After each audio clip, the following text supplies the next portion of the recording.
Bismillahirrahmanirrahim. Assalamualaikum warahmatullahi wabarakatuh. Selamat pagi anak-anak. Bagaimana kabarnya hari ini? Semoga anak-anak dalam keadaan sehat walafiat dan selalu dalam lindungan Allah Subhanahu wa taala. Amin amin ya robbal alamin. Jumpa lagi dalam program pembelajaran jarak jauh, belajar di rumah, kerjasama Dinas Pendidikan Kota Cirebon dan KKG Kecamatan Kejaksan Kota Cirebon. Anak-anak, hampir 2 tahun kita masih dalam keadaan pandemi COVID-19. Akan tetapi, kita harus selalu tetap semangat belajar dan semangat menjaga kesehatan. Nah anak-anak, jangan lupa kita harus mematuhi prokes 5M. Mari kita patuhi prokes 5M. Yang pertama, memakai masker dengan baik. Jadi, jika kita keluar rumah, harus memakai masker. Yang kedua, mencuci tangan menggunakan sabun di air mengalir. Jadi, kalau kita mencuci tangan harus dengan air yang mengalir ya anak-anak. Yang ketiga, menjaga jarak minimal 2 meter anak-anak. Jadi jangan terlalu dekat jika berbicara dengan teman. Yang keempat, menghindari kerumunan. Nah, kita tidak boleh mendekati orang-orang yang sedang berkumpul. Dan yang kelima, membatasi mobilitas dan interaksi. Jadi, kita harus membatasi anak-anak. Jangan sampai kalau tidak berkepentingan kita pergi atau keluar rumah. Anak-anak, ada pepatah mengatakan jika tak kenal maka tak sayang. Perkenalkan, nama Ibu Komalasari. Ibu bertugas di SDN Sili Asu 1. Nah anak-anak,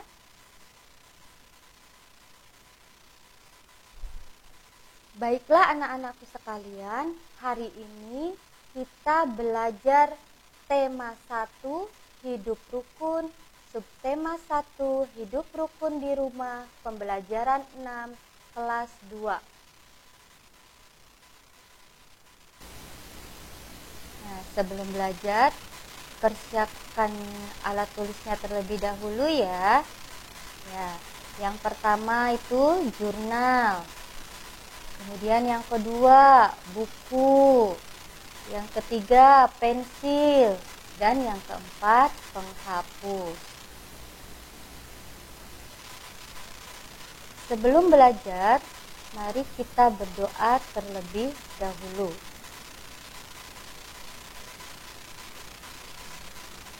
Yuk anak-anak, mari kita bersama-sama membaca doa belajar. Robbi zidni ilman warzuqni fahman. Ya Allah, tambahkanlah daku ilmu dan kurniakan daku kepahaman. Amin ya robbal alamin. Nah, di sini itu tujuan pembelajaran ya, bahasa Indonesia. Yang pertama, siswa dapat menyebutkan ungkapan dalam teks tersebut dengan tepat. Siswa dapat menjelaskan makna ungkapan tersebut dalam ungkapan yang santun. Dan yang kedua, PPKN. Siswa dapat menunjukkan perilaku di rumah yang sesuai sila keempat Pancasila di rumah dengan benar. Siswa dapat menceritakan pengalaman menerapkan sila keempat Pancasila di rumah dengan benar. Perhatikan gambar di bawah ini. Di sini ada sebuah keluarga. Nah, di Ini ada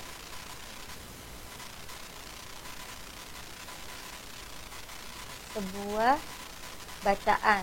Yuk kita sama-sama membaca dulu ya, Nana. Sikap saling menghargai diperlukan untuk menjaga kerukunan di rumah. Ayah menghargai pendapat ibu, begitu pula sebaliknya. Kakak menghargai pendapat adik, begitu pula sebaliknya. Orang tua menghargai pendapat anak, begitu pula sebaliknya. Nah, di sini ada sebuah keluarga juga yang hendak berwisata. Yuk sama-sama kita membaca percakapan tersebut. Hari Minggu nanti kita akan berwisata. Hari Minggu nanti kita akan berwisata. Kalian ingin pergi kemana? Tanya ayah. Aku ingin pergi ke kebun binatang, jawab Udin. Bagaimana kalau ke pegunungan saja? Tanya Mutiara. Wah, ada dua pendapat nih. Mana yang akan kita pilih? Tanya ibu. Liburan kali ini saya ingin ke kebun binatang, jawab Udin. Mari kita ambil jalan tengah. Ada yang mau mengajukan usul? Tanya ayah. Begini saja, saya punya usul. Liburan kali ini kita pergi ke kebun binatang. Liburan selanjutnya kita pergi ke pegunungan, kata Mutiara. Kakak baik sekali. Maaf ya kak, aku sudah bicara terlalu keras tadi. Baik, aku setuju, kata Udin. Itulah manfaat kalau persoalan diselesaikan dengan kepala dingin, kata ibu. Kalian memang anak-anak yang hebat, kata ayah. Nah, coba anak-anak kita perhatikan dalam percakapan tadi. Apakah kalian menemukan ungkapan pada teks percakapan tersebut? Yuk kita lihat bersama-sama. Tapi ini ibu sudah ditandain ya. Nah, kita lihat jalan tengah. Nah, ini ungkapan jalan tengah. Nah, yang kedua ada lagi yang termasuk ungkapan. Nah, ini kepala dingin. Nah, di sini jalan tengah itu artinya solusi. Kepala dingin artinya tidak mudah marah. Dari kata-kata yang tadi termasuk ungkapan. Ungkapan yaitu gabungan dari dua kata yang memunculkan arti yang berbeda. Nah, di sini ada contoh nih anak-anak. Buah tangan. Ada yang tahu buah tangan artinya apa? Iya, betul, artinya oleh-oleh. Nah, di sini ada panjang tangan. Artinya apa anak-anak? Suka mencuri. Ya, bagus. Dan di sini ada besar kepala. Besar kepala itu artinya sombong. Nah, di sini ada buah hati. Artinya anak.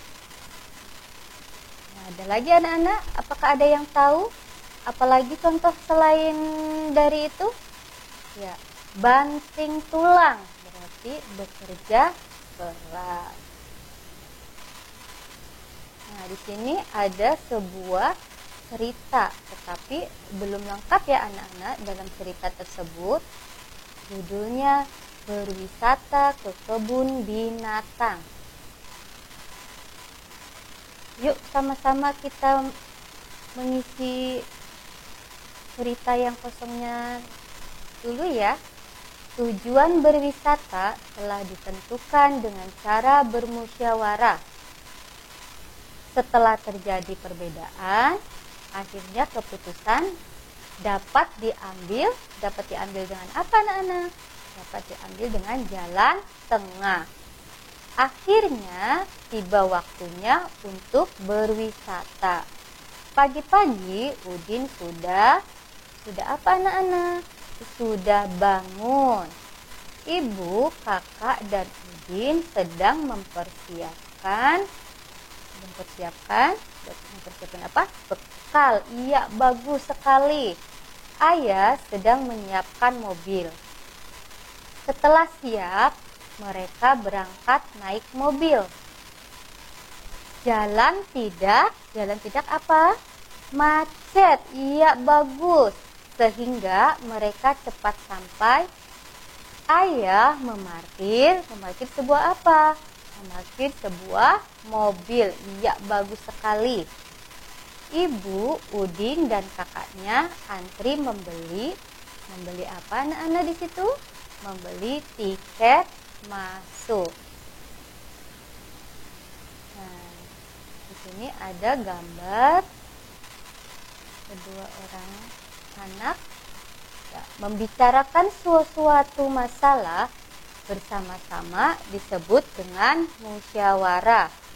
Dalam percakapan tadi, ayah, ibu, Udin, dan Mutiara sedang bermusyawarah memilih tempat wisata.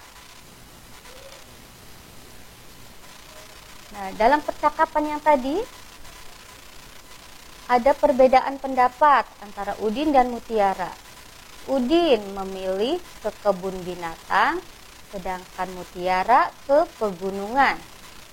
Dalam bermusyawarah, kita boleh berbeda pendapat dan berbeda usul. Nah, dalam penerapan atau pengamalan sila keempat, Pancasila. Masih ingatkah kalian lambang sila keempat dan bunyinya? Iya. Kita lihat di sini ada gambar burung Garuda bersama simbol-simbol dari Pancasila. Ya, yang pertama simbol dari bintang. Ada yang tahu simbol dari bintang itu apa bunyinya? Ya, yang pertama yaitu ketuhanan yang Maha Esa. Iya, bagus. Yang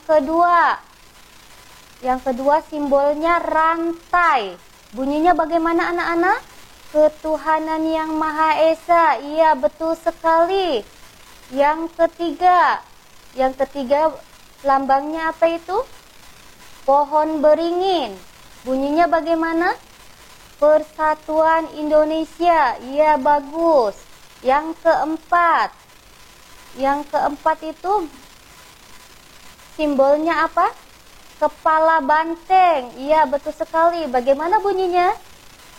Kerakyatan yang dipimpin oleh hikmat kebijaksanaan dalam permusyawaratan perwakilan. Iya, betul. Dan yang kelima yaitu simbol padi dan kapas. Bunyinya bagaimana anak-anak? Keadilan sosial bagi seluruh rakyat Indonesia.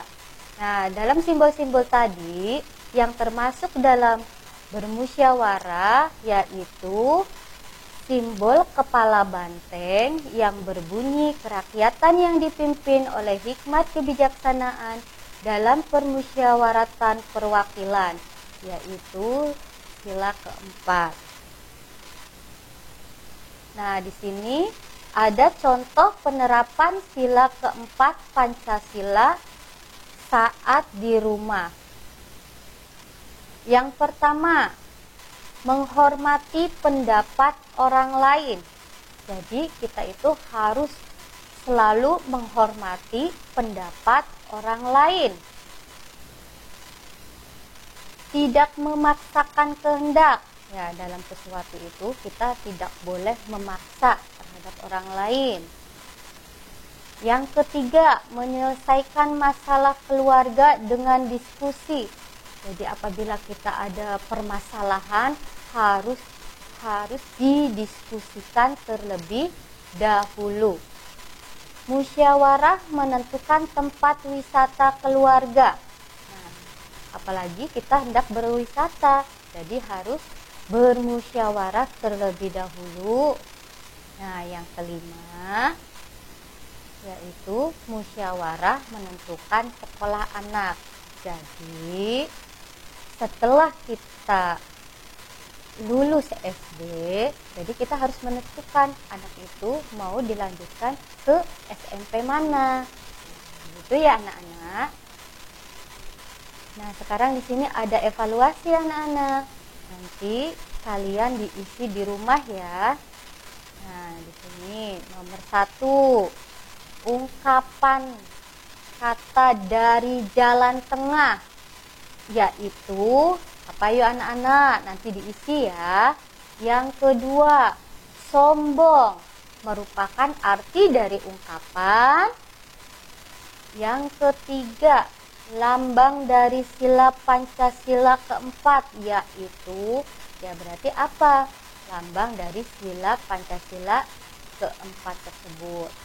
Yang keempat, berikan salah satu contoh penerapan di rumah sila keempat Pancasila.